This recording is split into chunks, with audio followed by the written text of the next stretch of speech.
3 minutes production from Hoops and Touch of Trend. This is a track I remember I told you guys a couple episodes ago. This was one of my favorites on here. I really wanted to discuss. I believe the last review I had of a track on this project was What Happened to Virgil featuring Gunna. But with that being said, 3 minutes, it goes by pretty gracefully, doesn't overstay. And as far as the trap instrumentation on here, we have these bits of glimmer that come up periodically. Best way I could describe it is like a chime.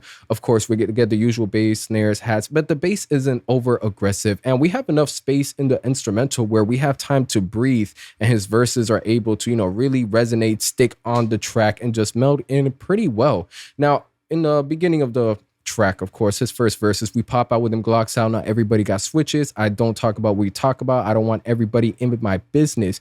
And then going off from there, I wouldn't say it's overly aggressive. Of course, Lil Durk's letting y'all know the voice, smirk himself, he's ready. Got the strap with him. But, going off a bit towards, you got Skybox to the Bulls game, gave Kim Fox my tickets. And then he just sort of talking about his money, the way he's coming up, having I had a real lunch with a billionaire. I need 100 mil to get with him. I want to know which billionaire there. Which billionaire? Maybe Elon. Is it Elon Musk? I feel like rappers meet Elon Musk pretty frequently, but I would have liked to seen a deeper reference with the conversation with the billionaire. I need 100 mil to get with him.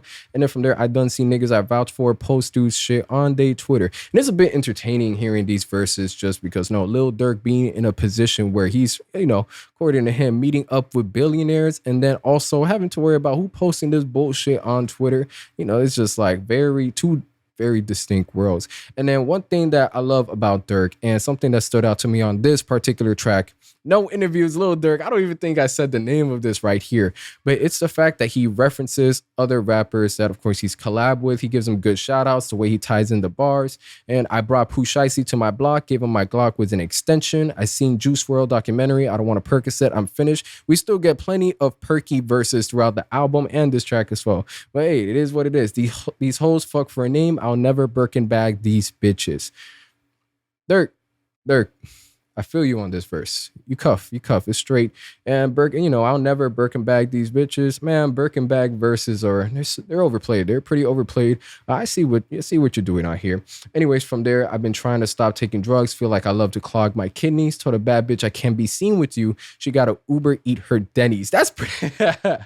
You see, whenever I heard that, first thing that came to my head, Denny's, I believe they still have unlimited pancakes for $4. Hell of a deal, 10 times better than IHOP with their overpriced pancakes. But that's pretty stingy. Uber eating someone Denny's. I think I worded that correctly.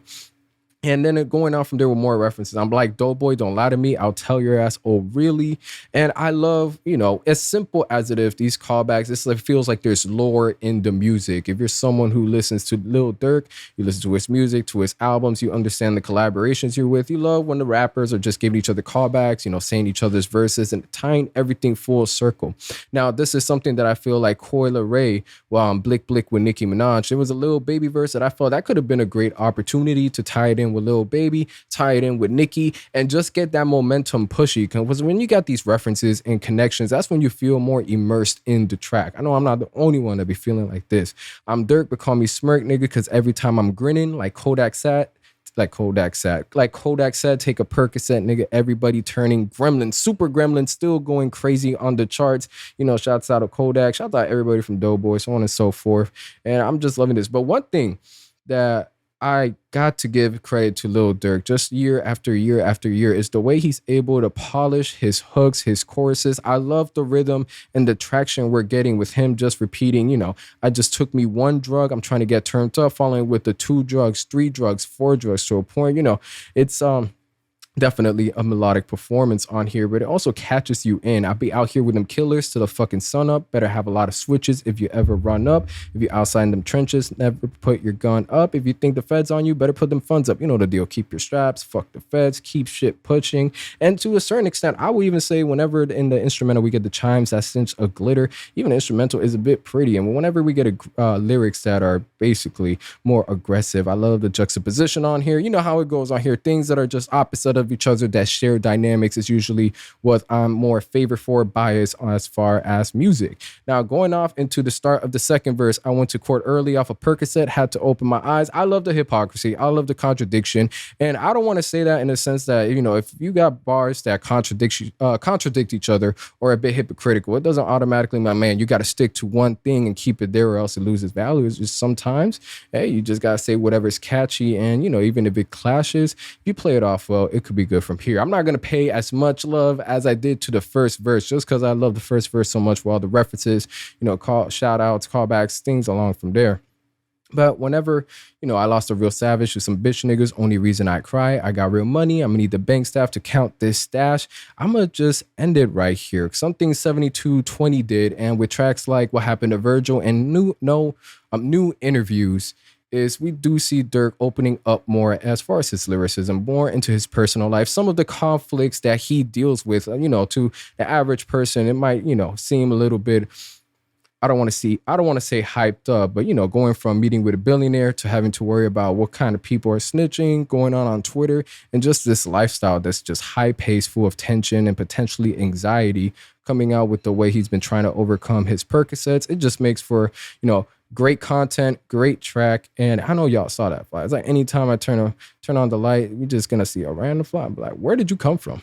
Where did you come from? For those of you on streaming platforms, my fault, getting distracted with this tangent right here, but definitely one of the standouts on this album, 7220. I feel that ties in with the overall themes, messages throughout the project, and I can't praise the hook enough. I don't want to sing it because I'm pretty sure y'all don't want to hear me sing these hooks. There's other reviews, of course, where I've gone a little bit deeper than that. But that's going to be it for this review right here. If I have to give this a rating, this is going to be an exceptional chimichanga. We're going to have a right amount of cheese. We're going to get the rice and beans along with it. And, just off the hook and with the chimes that I've just, favored in the instrumental on here. In the instrumental right here, we're also going to throw in some guacamole with the meal. That's it. I'll catch you guys for the next episode. And I'm getting more used to this whole camera recording, hand movement, eye contact dynamic. Yeah, I'm already speaking too much. I'll catch you guys on the next one.